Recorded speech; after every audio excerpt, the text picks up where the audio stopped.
The regional government of Madrid has increased its coronavirus restrictions. About 1 million people in 45 districts in the Spanish capital are now under a lockdown enforcement by police checkpoints. However, the country's health minister says that even stricter measures might be needed to control the pandemic. Our partners at the BBC News have this special report. An imaginary border has been in place in Madrid in recent days. It separates areas that are under restrictions from those that are not. Each morning, these workers cross the frontier, travelling from inside a restricted zone to their workplace. The studies show that in these areas the virus is much more prevalent, so I think this is a good idea. It's a good idea. Why confine only some areas and not all Madrid or all of Spain? That seems strange to me. These measures have been in place in 37 districts of Madrid and its surrounding region. Movement in and out of these areas is restricted, and limits have also been imposed on bars, restaurants, parks and other public spaces.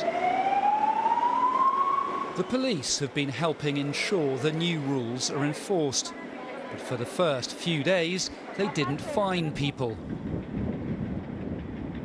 Although these restrictions have only been in place for a few days, there has been increasing pressure on the regional government of Madrid to take further action to halt the spread of coronavirus. And on Friday, it responded by announcing it will extend these measures to other parts of Madrid and the surrounding region. As a result of this broadening of restrictions, around 1 million people are now under partial lockdown.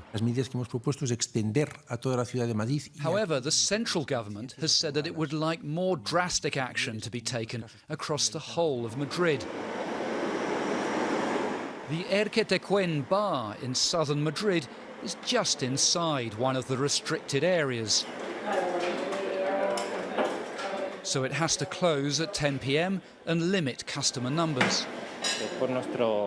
We follow the rules for our own good, says Luis Estefan, a waiter in the bar. We don't do it to avoid getting into trouble. We are doing this for our own safety.